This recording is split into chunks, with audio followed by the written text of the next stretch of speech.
how to capture details with your prophetic senses and discernment, how to hear name, how to capture details with your prophetic senses and discernment.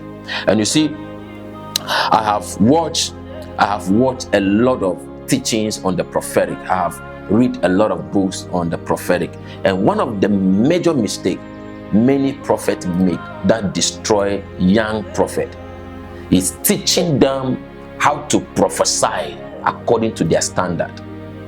You see, I have trained and mentored people more getting to 1,000. I've been training people since 2014. I've been training pastors, ordaining prophet, mentoring prophet, close to thousands. And I can tell you, every prophet has their own unique way that they communicate with God.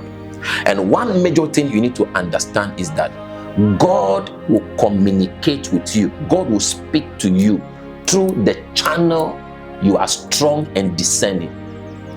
God will communicate to you through the channel, through the dimension where you are strong, through the area where you are strong. There are people who are very emotional, so God speaks to them through their senses. Are you here? So if I started teaching you how to hear from God the way I hear from God, I will destroy you. Yeah.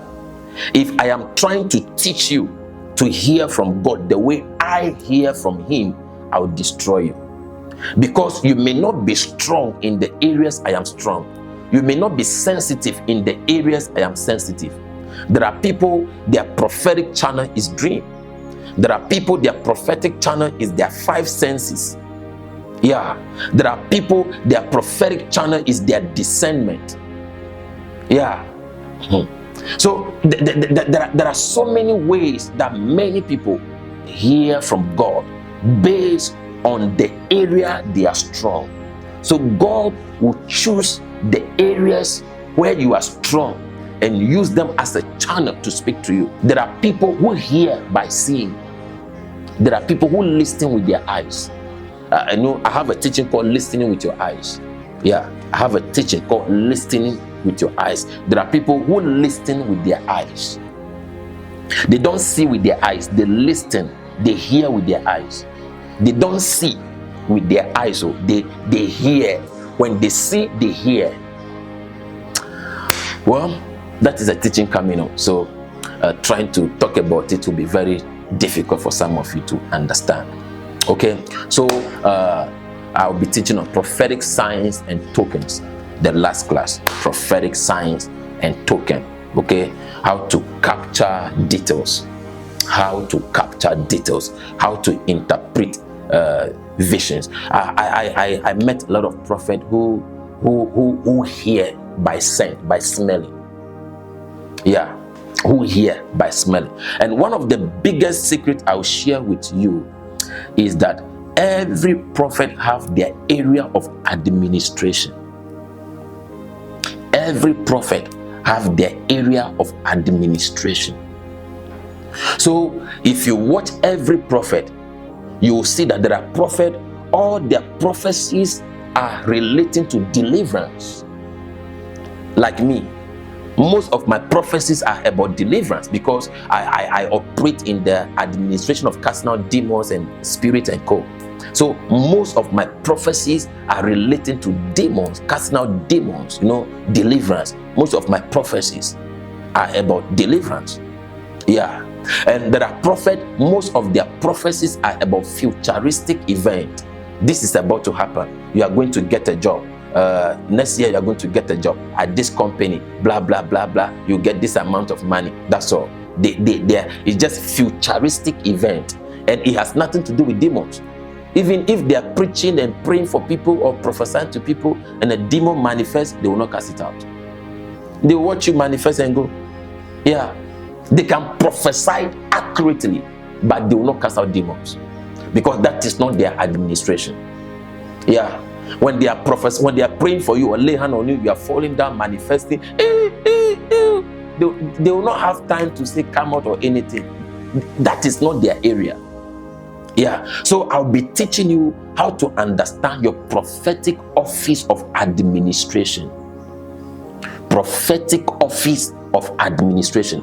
There are prophets that all their prophet is about finances, it's about job, it's about business, it's about contract, it's about making money, how you make money, it's about finances.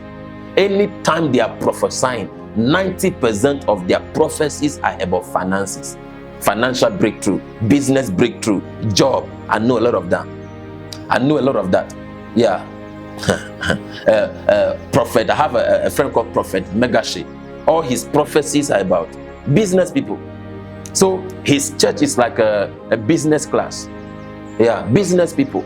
All his prophecy, you know, there's a business you are going to own. He'll give you the name of the business, how the logo will look like, the people you are going to meet, the business partners, where the business office is going to be located, and the same way he's telling you, that is what is going to happen. He doesn't cast out demons. He doesn't even pray for people. He just tell you and say, go. If he prophesied to you and you are calling him for prayer, he said he has done his job by giving you the prophetic word. Run with it. That's all. Yeah, run with it. Yeah. So you have to understand, you have to know. Because sometimes I see prophets who want to do everything. Yeah. Especially young prophet. You want to do everything. You want to cast out demons. You want to heal the sick. You want to preach about finances. You want to prophesy about political elections. Like you want to do everything. Look at me. You will expire. You will not last. Yeah, you will not last because you don't understand your prophetic office of administration. Yeah, you will hardly see me give a prophecy about election. You will hardly see me. You will hardly see me come out and say, this person is going to win. Does that mean I don't know? I know. Sometimes the Lord will show me, sometimes the Lord will reveal to me. But that is not my area of administration.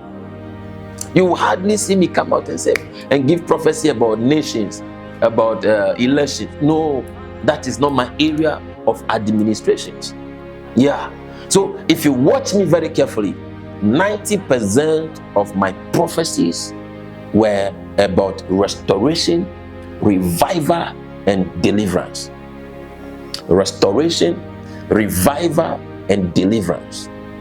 Yeah, restoration, revival, and deliverance. 90% of my prophecies, restoration, yeah, revival, and deliverance. That is why most of the time, if you see me prophesying, demons will be cast out by all means. There will be manifestation, there will be deliverance, because that is my office, that is my area.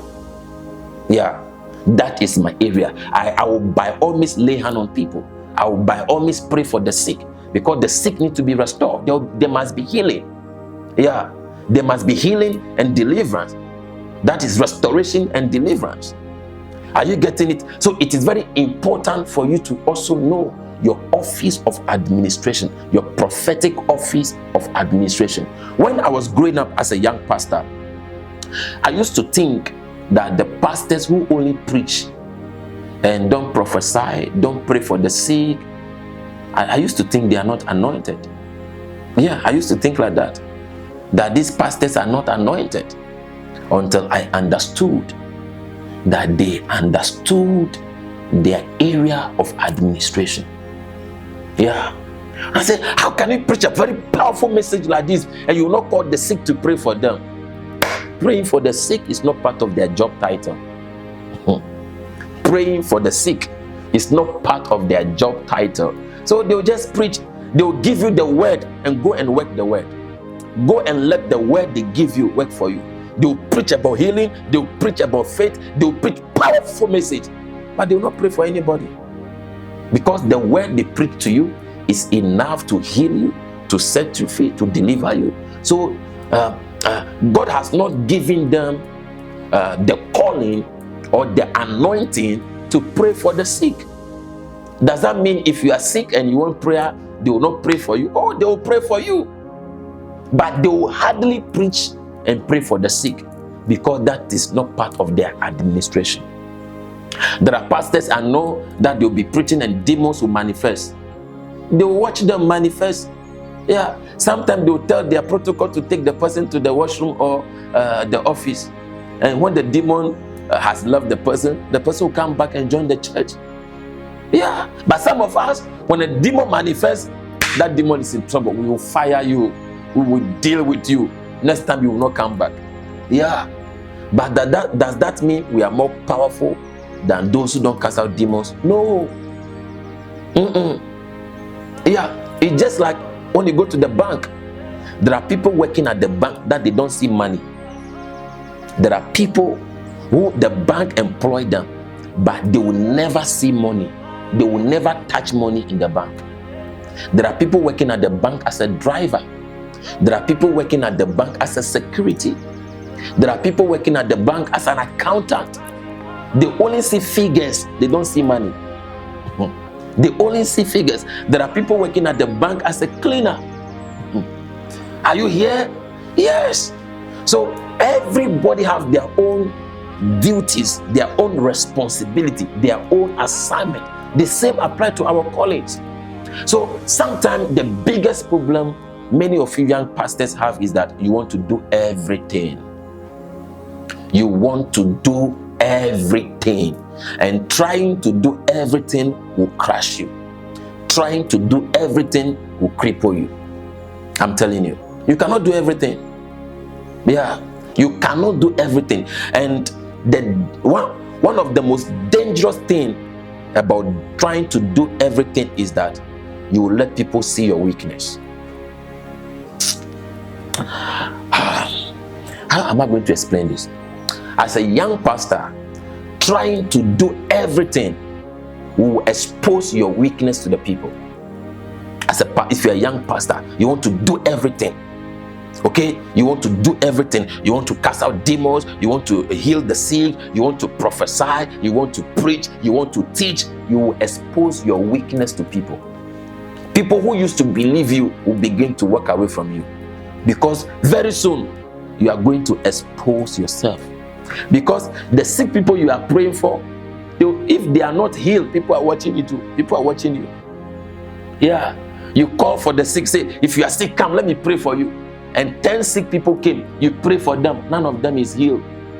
The next week, you call sick people, the same 10 people or 12 people came, you pray for them, none of them is healed. The next service, you call the 10 people, you pray for them. People are watching you. People are watching you. Yeah, people are watching you. They are watching you. Yeah, so the more you try to do everything, the more you are exposing your weakness. So focus on the area of your administration, what you are called to do, what you are anointed to do, what you are gifted to do. Yeah, there are people who are anointed to teach about finances. They are anointed to preach and teach about finances. That's all. There are people who are anointed to teach and preach about marriage and relationship. That is their calling. And they are doing it, and it is working for them. Yeah, there are people who are called to preach about revival, restoration. That's all. They preach very powerful. They don't pray for people. They don't cast out demons. They don't do deliverance. No, they stay focused to their calling. They stay focused to their assignment. So as a young pastor, a young prophet, don't be in a hurry to do everything. Don't go and organize healing service, knowing that you don't have the anointing to heal the sick. Don't go and organize deliverance service, knowing that you don't have the anointing to cast out demons, to perform deliverance. No, don't try to be like Jesus, trying to do everything. Okay, stay true to your calling and your assignment. All right, next question.